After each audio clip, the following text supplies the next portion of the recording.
Hey y'all, it's Katie and welcome back to my channel, Katie Garrison Fitness. Today we'll be talking about a very important topic for a lot of new exercisers out there, and that is distinguishing good sensations like muscle burn versus bad sensations like pain. So here we go.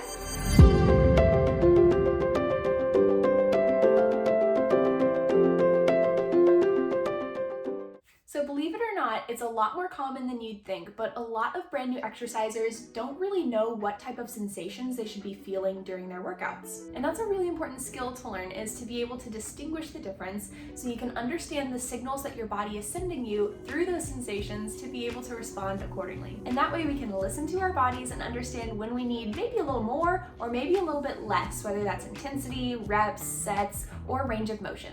So before we jump in, one thing worth mentioning is areas of previous injury. So if our body already has an area that's either previously injured or prone to injury, then those areas especially are worth noticing and taking mental notes of while we're exercising. So if we begin to start feeling more discomfort in those specific areas, then it's worth stopping and assessing before we continue exercising. So in this video today, we're going to talk about three big topics here. Number one is interpreting sensations during exercise using the flag method. Number two is assessing yellow and red flags. And then number three is fatigue after your workout. So our first big section here is interpreting sensations during our workout, and I like to use the flag method for that. So our first category here is the green flag, and that is our typical muscle burn. So that's a sensation of some tension and maybe some heat building in those working muscles. And usually it might be a little uncomfortable if we're not used to that sensation, but it is not a painful sensation. And as we become more accustomed to that muscle burn sensation, we can start to use the RPE scales, which is rate of perceived exertion. And we can use that fatigue as a gauge to see how intense that we're making our specific sets and reps. So I'm planning to make a full video on RPE a little bit later, but all you need to know for now is RPE is a scale of 1 to 10, and it's how much fatigue we feel during a specific exercise. So 1 is extremely little fatigue, you could do it all day. 10 is failure, so that is failing to complete a rep, you can't get the weight up, and you have to put the dumbbells down. So if you're a beginner exerciser, you can work anywhere between RPE 5 to RPE 8, which is a really good range where you're feeling the muscles work and you're feeling that muscle burn, but you're not feeling any of those more uncomfortable sides of that RPE scale, like the 8 to 10 range. So if you're feeling muscle burn, that's fantastic. Keep going, you've got this. Another green flag can be the sensation of stiffness or feeling tight in a specific muscle. That's okay. A lot of times, if we have a specific area that's a little bit tight, a little bit stiff, then we can just work through our comfortable range of motion, like let's say a squat. If my hips are a little stiff one day from a road trip or something, then maybe I just remove a little bit of that range of motion and I wouldn't go quite as far down as my normal depth would be in that squat. So it's still not painful, we're just working with what we've got that day and we're still good to go. And our second category here is our yellow flag. If that muscle burn begins to intensify to an uncomfortable level or persists even after a couple minutes after our set's over, then that's going to be a yellow flag for us. Or if we're beginning to feel some dull pain in one of our joints, especially if that is a localized specific area, or if it's a site of a previous injury, we definitely want to take note, and that's a yellow flag. So with our yellow flag and with our red flag coming up, both of those, in those cases, we're going to stop exercise, take a moment and assess. And we'll go over what that looks like in a little bit too.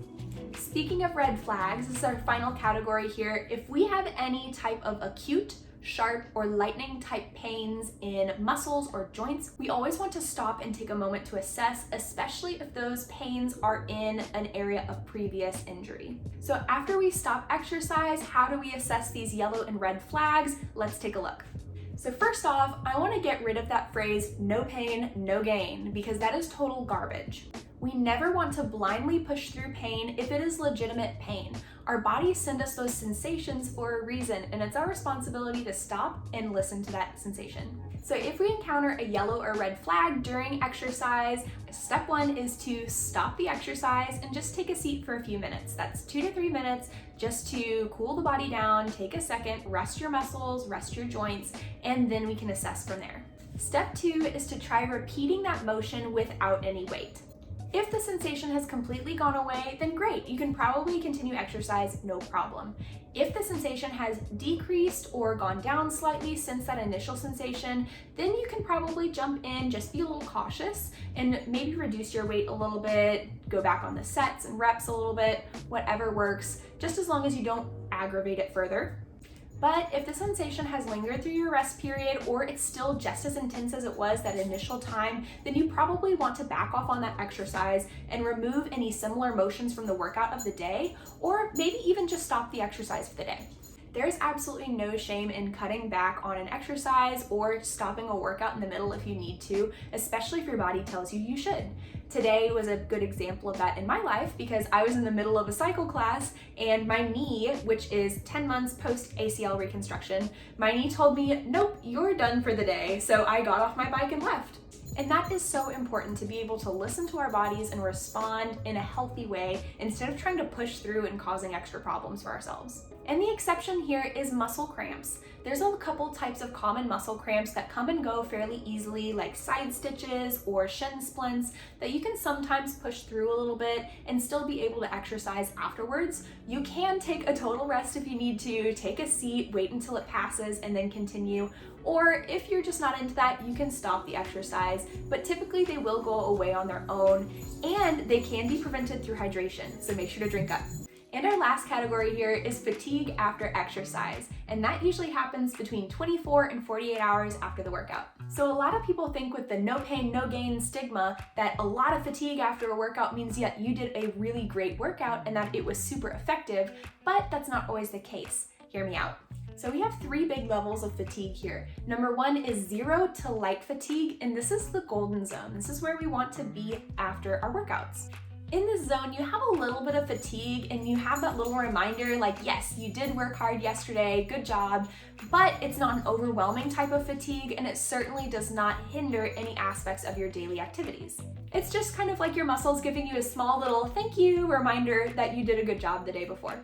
Zone 2 here is a moderate fatigue, and this fatigue is a little bit more noticeable. It's almost kind of an annoying type of fatigue because it doesn't hinder your daily activities, but you can definitely feel it when you're walking up the stairs, sitting and standing, things like that. It's just not comfortable. And the 3rd level of fatigue here is an intense fatigue that is an abnormal, almost pain in the muscles following a workout, and that inhibits you from any kind of daily activities. So sitting, standing, doing the stairs, any kind of lifting is going to be extremely difficult after this level of fatigue. And this fatigue has a specific name too. It's called DOMS, or delayed onset muscle soreness. And this fatigue can also persist longer than 48 hours. It can go to a full 72 hours or 3 days after the workout. And this type of fatigue does not mean that you had a killer workout the day before or that it was a really great workout. That just means that your body was totally unprepared for the level of intensity that you put it under. So there's an exercise principle called progressive overload. And if we follow progressive overload, we should be moving up in weights incrementally, kind of like a stair step at a time. And if we were to just jump into a killer workout like that and cause DOMS, that means that we've skipped a couple rungs, and it's like jumping off the side of the pool, skipping the full diving board and just going straight to the high board. You're not ready for that increment yet, and your body was not prepared well enough for that intensity yet. I can remember one instance in college where I had DOMS super bad for a full 72 hours after my workout. And it's because I went with some friends that I wasn't usually working out with, and I was just learning my deadlift at that point. I still was only lifting 50 to 60 pounds on my deadlift, and they challenged me to go up to, I think it was 90 pounds on my deadlift, which I was unprepared for. It was a weight I had never lifted in that position before, and I went ahead and tried it, and I was able to lift it, but I really paid for it afterwards because I didn't do that progressive overload in order to get there the more natural and smart way to do it. So don't be college Katie, you don't have to impress anyone, just stay in your lane, you do not have to keep up with anyone else. So there you have it, how to interpret muscle soreness and fatigue, how to respond to it, and then what type of fatigue after a workout is normal. So if you have any questions or if I missed anything, go ahead and shout out in the comments below. And if you learned something, go ahead and like and subscribe, and I will see you guys on the next video. Stay healthy, bye!